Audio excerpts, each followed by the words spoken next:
Okay, everybody, we back with another one. I'm back with another outside video. We're gonna do this maybe a few more times, maybe a couple more times. Then we're gonna get to that gym. We're gonna get back to that gym and get that rec in, right? So this is an outside workout. Again, 25 sets. I'm gonna do some squats out here, and I'm just gonna this right here just prepare me to loosen me up. So when I get in that gym, that's my space. The gym is my space, right? Out here is my space, but the gym is really my place of peace, of uh of fulfillment and things of that nature, other than God, right? So, but we out here outside, and we're gonna get this workout in. This 25 sets, and we're gonna do what we gotta do. Thank y'all for tuning in, all right?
Discard! Discard! Discard!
At the end of our lives, we will ask ourselves, Did we live? Did we love? Did we matter? Did we fulfill our destiny? Your destiny is linked to your identity. This is why the dark room is so important. Like, if I don't put the work in, if I don't do what is required behind the scenes, I'll never step in public authority. Everything starts with a decision. It's time to break through. Who you must become is directly associated with what you have been called to do. At some point, you gotta sit back and think to yourself, you know what? I've been here too long. I've thought like this too long. I've hurt too long. I've been broken long enough. I've been mad long enough. I've been depressed long enough. You know what? I've been here too long. It's time for me to go. If you wake up and do not like the life that you see and don't believe you are in alignment with God's purposes and plans for your life, the question is, how did I get here? We are all running a program. Some of us have been running the program of fear, scarcity, lack, doubt. Everything that's good sounds like a scam. That I'm supposed to be poor and broken and betrayed and tired and weary. That's a program. It's all tethered to a belief system. It's in the physical realm where action happens, where effort meets results. But if my mental program is not aligned with the purposes and plans for my life, then effort will only take me so far. The program you've been running has gotten you as far as you're going to get. We all have to get here where we realize we have not adapted to the current times. And this is not a departure from authenticity. This is not losing yourself. This is finding your next level. It's not running from your programming. It's upgrading. It's taking it to the next level. So when you face storm, when you face adversity, when you face trial, in the eye of the storm, in the middle, in the core of your devastation, when you are faced with opposition, that's when you raise the heat. And so the harder life hits me, the harder I'm gonna fight. It's the hours and the hours and the hours committed to rehearsal and practice and training and digging in and beating on my craft that pays the greatest dividends in public. It's the man that is willing to put it all on the floor when nobody's looking, that is positioned to lift up the trophy. That version of you is going to get that life that you dream of. And some of you have been tasting defeat so long. We all know what it's like to lose a job, to lose a family member, to lose money. Some of us have lost love or lost passion or lost focus. Some of us have even lost our minds at points in our lives.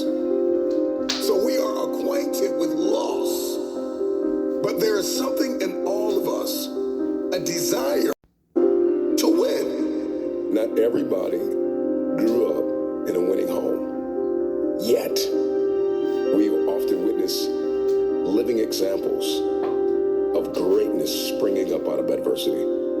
Somebody that chooses to defy the odds. Somebody that chooses to be the one in their bloodline that changes everything.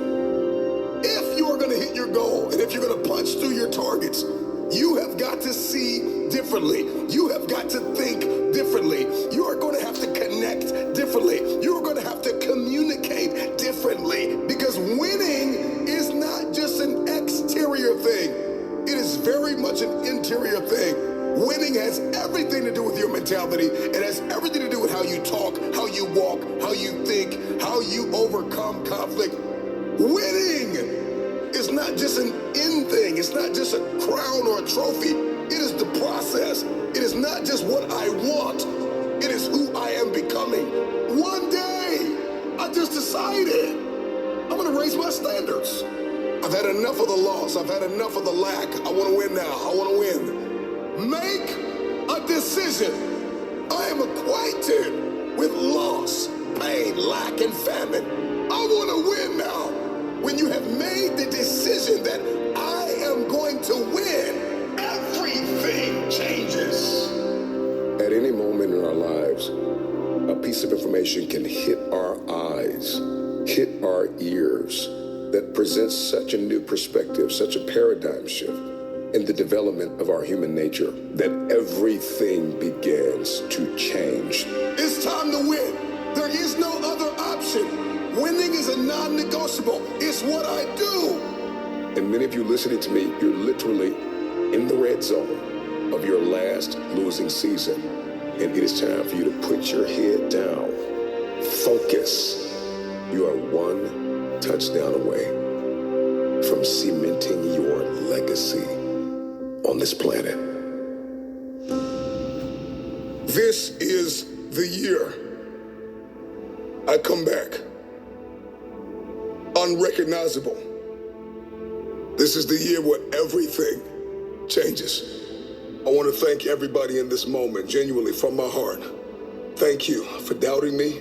Thank you for trying to cancel me. Thank you for trying to puncture my progress and praying and hoping that I would drown in warfare. Thank you for thinking that you counseled me. Thank you for doubting me. I'm so grateful that you thought the season was over. I'm so grateful that you thought that I would never be relevant again. Thank you. I really appreciate it. Have a seat at the table that the Lord has prepared. Let us dine at the table of the resurrection. Let every circumstance that mocked you hear this declaration. Let every memory of failure be confronted by this truth. Let every demon in hell that mocked you hear this declaration. I'm coming back.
Discard, discard, discard.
Okay, we finishing up on the last set of squats. Now I'm about to go in and go in and eat. Come on in, let me show you guys what I prepared at this time for lunch and dinner. And you know we gotta wash them hands first. And I decided to do this intermittent fasting, 16 hours no food, 16 to 20 hours no food, and the rest of the hours with food, of course protein when I did eat. So, but at this particular time, I decided just to do black coffee in the morning, 2 or 3 glasses of black coffee in the morning, and then exercise or go walking, and then when I finish the morning routine, this is lunch right here and dinner. So I did this intermittent fasting for 2 days, 16 to 20 hours no food, and the rest of the hours I would eat a nice sized protein meal, or I might eat 2 sized protein meal. But this particular time I decided to try this watermelon fast. And I said I'm gonna do this I think I did this for 3 days, 3 days straight. And I tried it to see how it worked, and kind of like fresh my body out, kind of like reboot my body after putting on 25 pounds. I just decided to say, okay, let me go this watermelon thing, and see how this work out. And I think this video is, I know it was in 2025. I want to say maybe November or December 2025. This video was recorded. So yeah, I decided to do the watermelon thing, see what happened, right? So let's see what's going on here. Okay, I just hope that this watermelon was good. Like, especially the time of the year when I purchased the watermelon, but we're gonna see. We're gonna cut them all up. Now I know how to cut up now. This one thing I not do for real. Cause I worked in the produce department before. So then y'all see my cut up skills. But yeah, we're gonna I think I did this. I don't know if I did this intermittent fasting for 2 days or 3 days. I don't even remember. But it was one of the two though. That I just had straight discipline over my mind to say I can do it, right? When people say what they can't do, you know what I'm saying? When you say you can't do something, you're already defeated. So you just go ahead in a little bubble and be defeated, right? There's nothing I can't not do, right? So I'm a person, as you can see, I put on 25 pounds. So that means I can eat. But I decided not to eat. It's simple as that. Like, I knew I have to win, man. I have to win. It's bigger than me. It's like my grandkids, my kids, and my moms, my sisters, right? I know I needed to be a leader, a role model for everybody else that's coming up behind me, right? And especially this is for the kingdom, right? Kingdom of who? The kingdom of God. So as we put this watermelon there, I say, damn it, let me give it a little. I should taste one. Let me taste one to see how this thing tastes, and I can only hope it was good, but.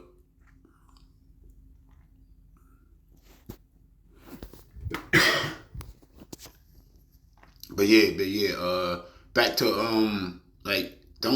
please don't doubt yourself. Don't doubt yourself. Don't doubt yourself.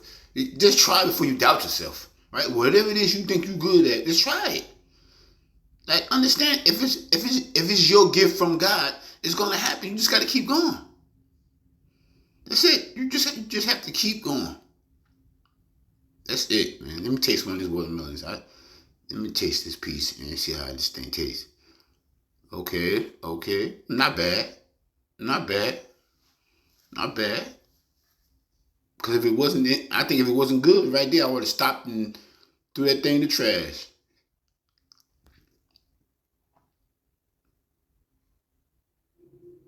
Taste some more, see how this thing tastes. Okay. That one tastes pretty good. Thumbs up, y'all. Let's get this thing popping, right? So this is my lunch and my dinner. And I appreciate you guys for tuning in. But we out of here. I'm going to clean this up, eat, and shower and relax, right? But taste one more. Oh, yeah. It's good, y'all. Thank y'all.